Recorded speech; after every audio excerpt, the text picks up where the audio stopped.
4월 8일 월요일 좋은 원두 같은 신앙. 어느 목사님이 워크숍 중에 점심에 방문한 카페에서 커피를 마시게 되었습니다. 그런데 커피 맛이 기대를 뛰어넘는 맛이었습니다. 목사님은 평소에 커피 맛을 잘 구분하지 못해서 커피는 다 비슷비슷하다고 생각했지만 그 카페의 커피는 눈에 띄게 맛있었습니다. 그런데 옆에 있던 지인이 말하기를 이 카페는 고급 원두를 써서 만드는 특별한 커피 맛으로 유명하다고 설명해 주었습니다. 아무리 커피 맛을 몰라도 정말 좋은 원두와 조합을 잘하면 그 맛을 알아차릴 수 있는 것입니다. 이 경험은 커피뿐만 아니라 다른 영역에서도 질 좋은 원료와 정성이 들어간 조합이 중요함을 상기시켜 줍니다. 우리들 신앙인의 삶과 복음도 마찬가지 아닐까요? 복음은 우리에게 주어진 가장 귀한 원두와 같습니다. 복음대로 정직하게 시간이 걸려도 때로는 내가 손해를 보더라도 복음의 가치를 지켜내서 사회적 윤리의 기준을 뛰어넘는 복음의 기준대로 산다면 예수님을 모르는 사람도 복음의 맛은 인정할 수 있을 것입니다. 최고로 잘 볶아진 원두는 바로 복음입니다. 좋은 커피 원두는 함량을 지키고 좋은 물을 사용하면 자연스럽게 좋은 맛을 낼 수밖에 없습니다. 그 복음으로 그 맛을 모르는 분에게도 좋은 맛을 인정받도록 노력하면 좋겠습니다. 말씀. 내가 복음을 부끄러워하지 아니하노니 이 복음은 모든 믿는 자에게 구원을 주시는 하나님의 능력이 됨이라. 찬송 520장. 듣는 사람마다 복음 전하여. 오늘의 만나. 진정성과 헌신으로 복음의 맛을 세상에 전파하며 더 나은 사회적 윤리의 모범을 세워나가는 그리스도인이 되시길 바랍니다.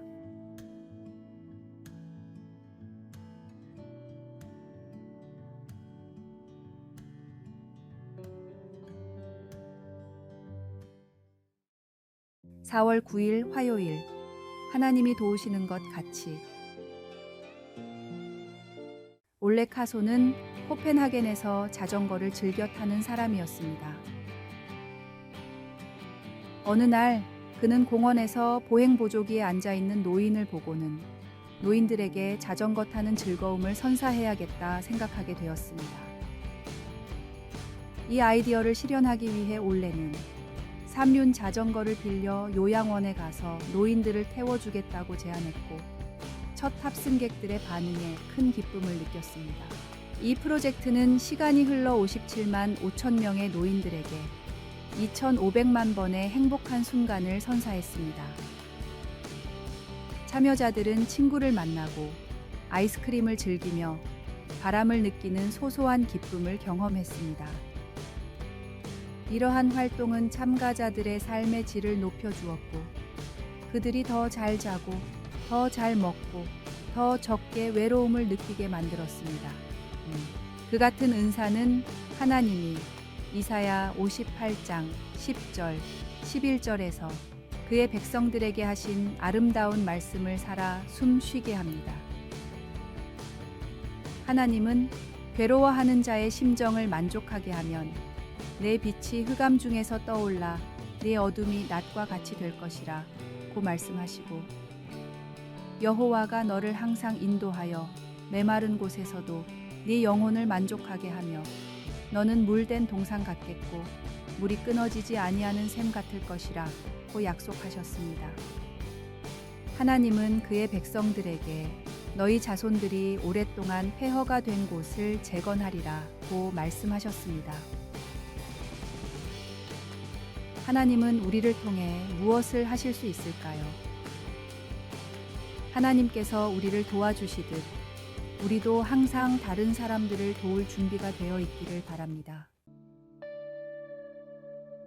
말씀. 줄인 자에게 내 심정이 동하며 괴로워하는 자의 심정을 만족하게 하면 내 빛이 흑암 중에서 떠올라 내 어둠이 낮과 같이 될 것이며. 찬송 329장. 주날 불러 이르소서. 기도. 주님, 우리가 타인의 삶을 풍요롭게 하는 데 쓰임 받게 하시고 작은 행동 하나하나가 주변 사람들에게 긍정적인 영향을 미칠 수 있도록 우리의 마음을 인도해 주소서. 아멘.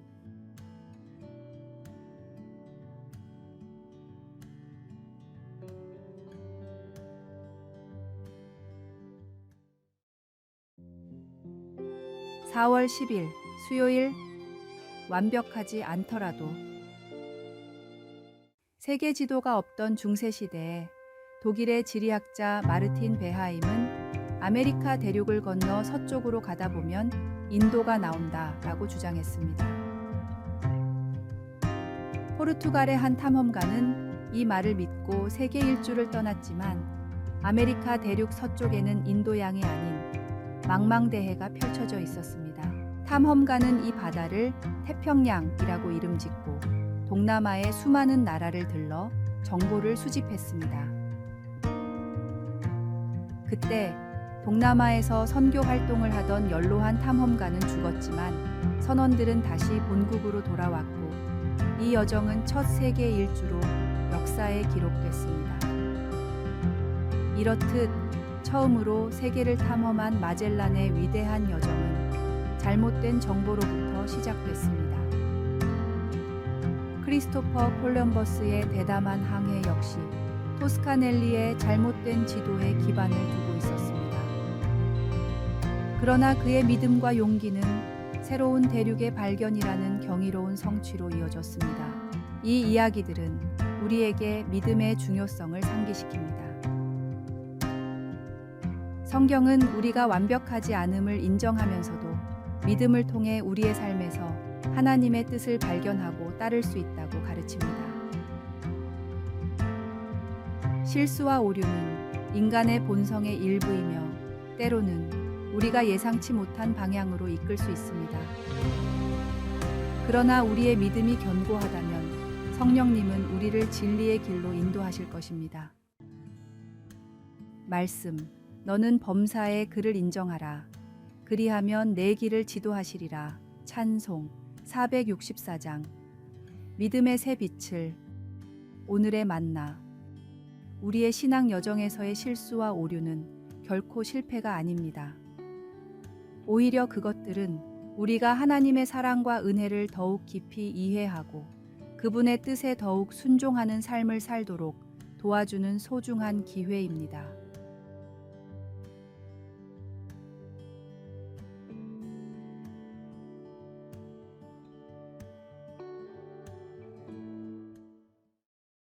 (4월 11일) 목요일. 일부분만이 아닙니다. 추운 황량함이 깃든 남극의 빌라라스 에스트렐라에 장기적으로 머물려는 사람들은 사전에 맹장을 제거하는 수술을 받습니다. 왜냐면 그곳은 가장 가까운 병원까지 약 1,000km가량 떨어져 있어 만약 맹장 문제가 발생한다면 대처할 방법이 없기 때문입니다. 이러한 이야기가 극단적으로 느껴질 수 있겠지만 신앙의 관점에서 볼 때 사실 하나님 나라의 시민이 되기 위한 조건은 이보다 더 엄격합니다. 예수님은 사람들이 자신들만의 방식으로 하나님을 따르려는 모습을 보시고 제자의 길에 대한 근본적인 이해를 새롭게 정립하셨습니다. 예수님께서는 나를 따르고자 하는 자는 자신을 부인하고 자신의 십자가를 지고 나를 따르라고 말씀하셨습니다. 이는 주님을 우선시하며 그 어떤 반대적인 요소도 기꺼이 내려놓을 준비가 되어 있어야 한다는 뜻입니다.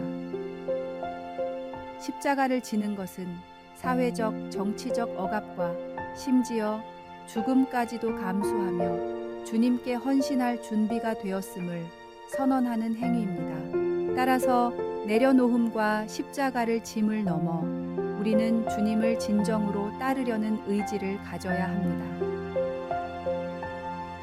이것은 우리가 주님의 섬김과 헌신을 통해 인도받을 때 매 순간 그분의 인도를 따르는 자세를 의미합니다. 예수님을 따른다는 것은 단순히 삶의 일부를 뒤에 남겨두는 것이 아닙니다. 그것은 우리의 전체 삶과 육신을 주님께 드리고 헌신하는 과정입니다. 이를 통해 오직 주님의 도움으로 우리는 완전히 새로운 존재로 거듭날 수 있습니다. 말씀, 누구든지 나를 따라오려거든 자기를 부인하고 자기 십자가를 지고 나를 따를 것이니라. 찬송 449장. 예수 따라가며. 기도. 주님의 뜻을 우선시하며 주님의 사랑과 은혜 안에서 저희 인생의 모든 십자가를 질 수 있도록 인도해 주소서. 아멘.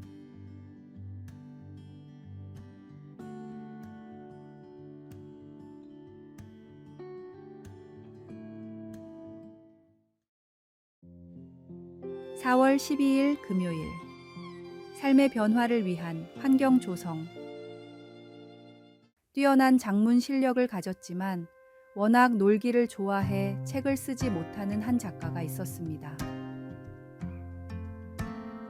평소처럼 놀러 나갈 준비를 하던 작가는 갑자기 무슨 생각이 들었는지 하인들을 부른 후 입고 있던 옷을 전부 벗어 나눠주며 밤이 될 때까지 무슨 일이 있어도 옷을 가져오지 말라고 엄명을 내렸습니다.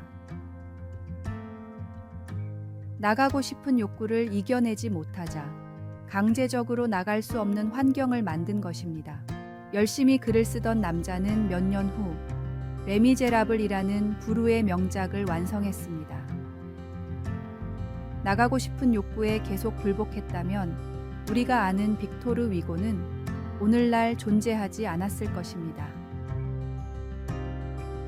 작가 수업의 도러시아 브랜디 역시 좋은 글을 쓰기 위해서 오후가 될 때까지는 절대로 집 밖으로 나가지 않았고 심지어 집 안에서 다음과 같은 규칙을 세웠습니다. 첫째, 글을 써도 되고 쓰지 않아도 된다. 둘째, 그러나 글쓰기 외에 다른 일은 하지 않는다. 이 방법으로 도러시아는 훌륭한 책들을 많이 써냈고 또한 동시대의 많은 미국 작가들이 이 방법으로 훌륭한 책을 써냈습니다.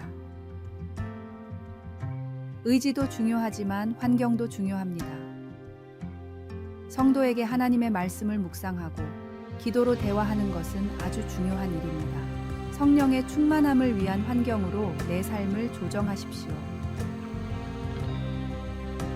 기도의 공간을 마련해 보거나 스마트폰 같은 디지털 장치가 주는 방해를 최소화해 봅시다.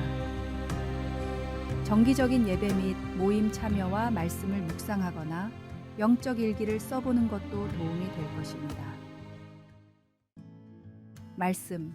그런즉 너희가 어떻게 행할지를 자세히 주의하여 지혜 없는 자 같이 하지 말고 오직 지혜 있는 자 같이 하여 세월을 아끼라. 때가 악하니라. 찬송 573장. 말씀에 순종하여. 오늘의 만나. 하나님과의 꾸준한 교제와 말씀 묵상을 통해 우리는 영적으로 성장하고 그분의 뜻에 더욱 순종하는 삶을 살 수 있습니다.